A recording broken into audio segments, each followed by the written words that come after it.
Hello everyone, welcome to this video. So in this video, we shall recall some of the definitions and results regarding analytic functions. So first of all, we shall recall the definition of analytic function. A complex valued function of a complex variable is said to be analytic if it possesses derivatives wherever it is defined. So basically, an analytic function is a complex valued function of a complex variable. That means analytic function is a function whose domain and codomain are complex numbers or any subset of complex numbers.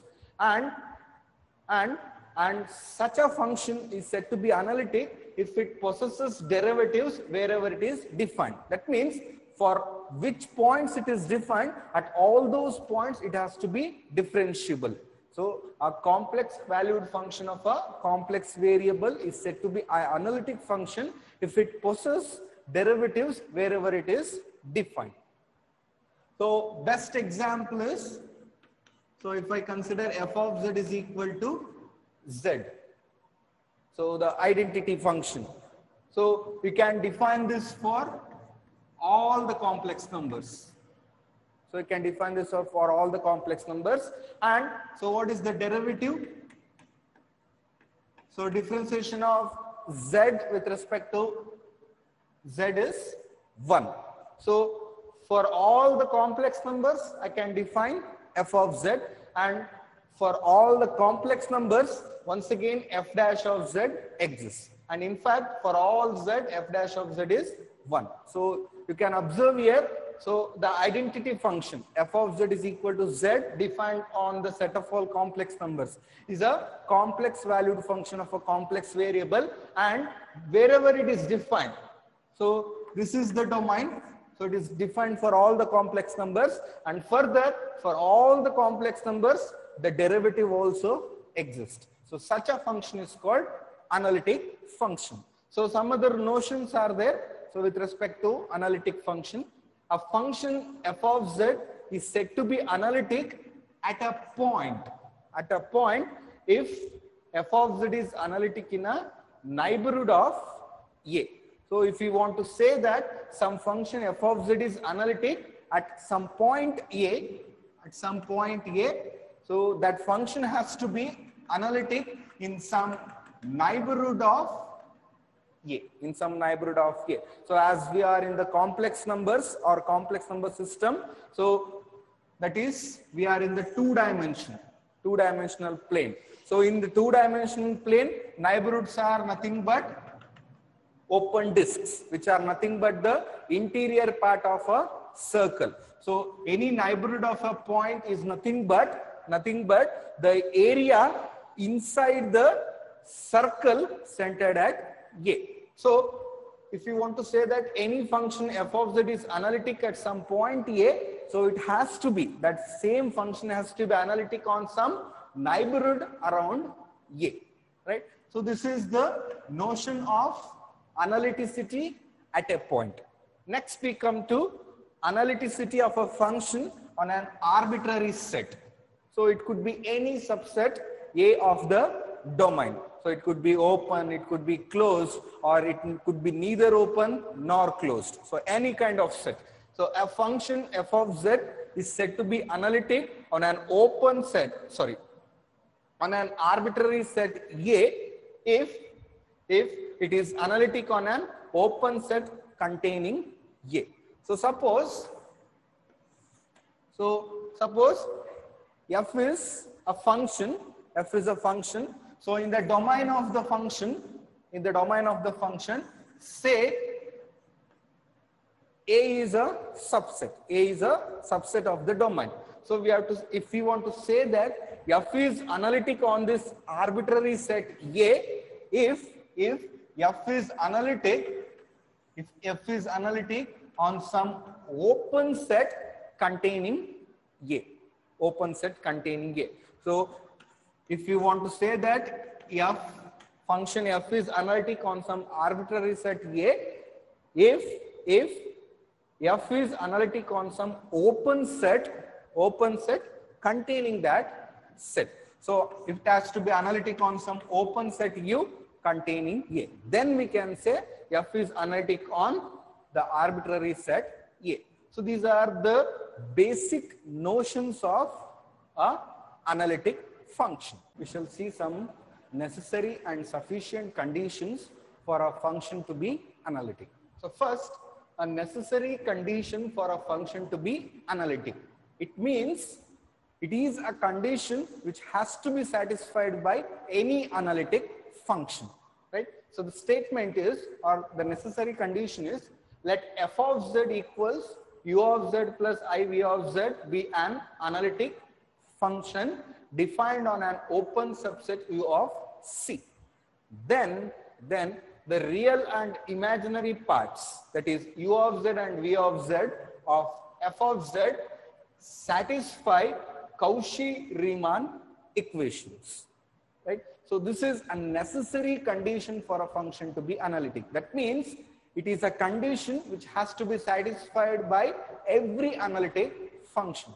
So if I say f of z equals u of z plus iv of z is an analytic function, basically you know that it is a complex valued function of a complex variable. It is defined for complex numbers and it gives a complex value. So complex value means it should contain real and imaginary part. So here we take u of z to be the real part, v of z to be the imaginary part. That means for every z, f of z is a complex number whose real part is u of z and the imaginary part is v of z. So you know that any complex number is of the form x plus iy. That means any complex number involves two parts, real part and the imaginary part. So if the real part varies, the value of the complex number varies. If the imaginary part varies, in that case also the value of the complex number varies. So in other words, I can say any complex number involves two independent variables. So here u of z and v of z are functions of complex variable.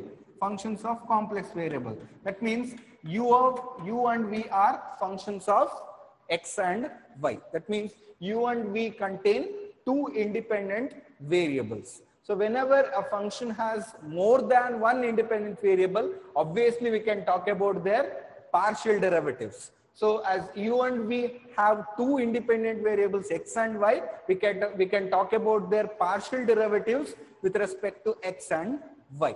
So these are the partial derivatives of u and v with respect to x and y. So these partial derivatives has to satisfy Cauchy-Riemann equations. And the Cauchy-Riemann equations are given by these two. So the dou u by dou x has to be equal to dou v by dou y. Dou u by dou y has to be equal to minus dou v by dou x. So the real and imaginary parts of any analytic function should satisfy the Cauchy-Riemann equations given by these two. So this gives a condition which has to be satisfied by all analytic functions, or it can be said as it is a necessary condition for a function to be analytic. So now we shall come to the sufficient condition. So note that, so satisfaction of CR equations by the real and imaginary parts will not imply that the function has to be analytic. That means suppose f of z equals u of z plus I v of z is any arbitrary function, whose real and imaginary parts are u and v. Suppose u and v satisfy CR equations, then I cannot say f of z is a analytic function. That means, so if u of z and v of z, the real and imaginary parts satisfy CR equation, that is not sufficient for a function to be analytic. It is not sufficient to say that a function is analytic. It is just a necessary condition. So we have a sufficient condition for a function to be analytic. That means it is a condition when any function satisfies it, then it will be an analytic function, or it is a condition for a function to be analytic. It is a minimum condition for a function to be analytic. And we shall see what is that condition.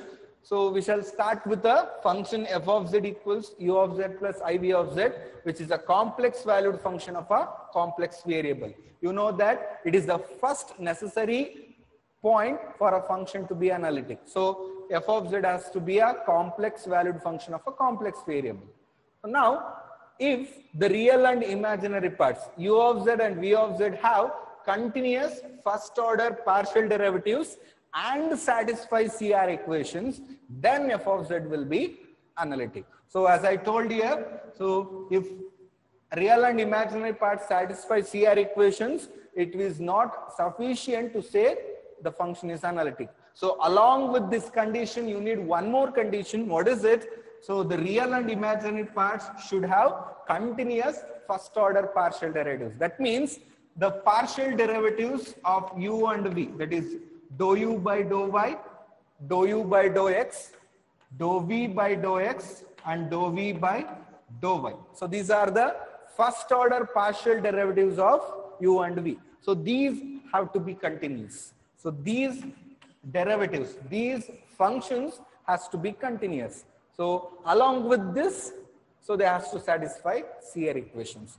So this forms a condition for a function to be analytic, a sufficient condition for a function to be analytic. Now we shall see one more necessary and sufficient condition for a function to be analytic.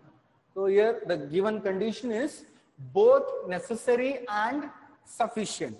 So it is necessary means any analytic function should satisfy this condition, and it is sufficient means any function satisfying this condition has to be analytic. It is both necessary and sufficient. We shall see that condition now.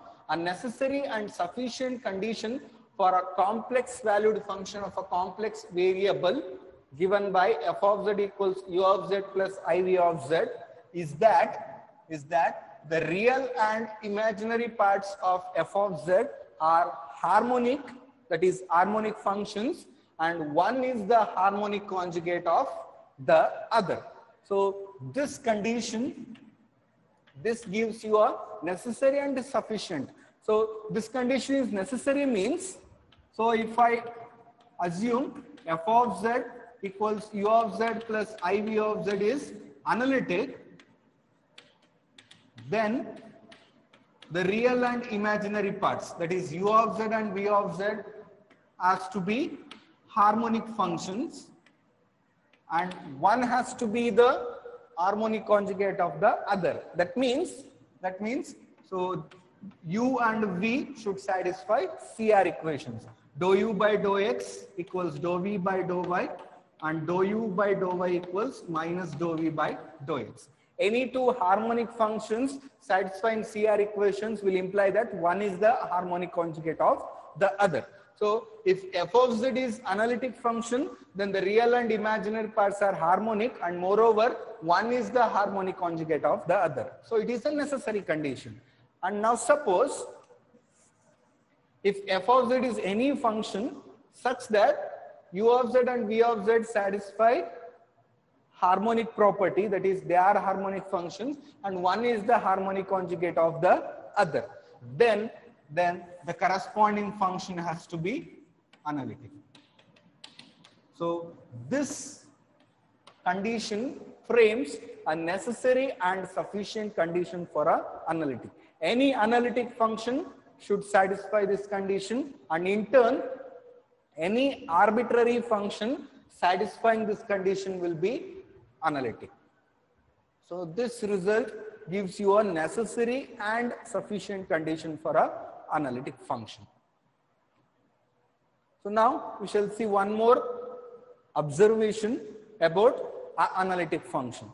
Let f of z be analytic on a region omega, then the derivatives of all orders of f exist and are analytic in omega.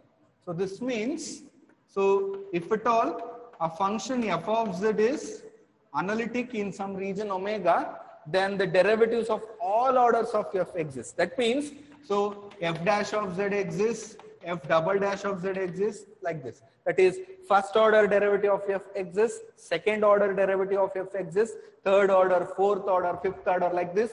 Nth order will exist. That is, all orders of f, derivatives of all orders of f will exist and are also analytic in the same region. So if f is analytic, you know that analytic function means it is a function which is differentiable wherever it is defined, or its derivative has to exist wherever it is defined.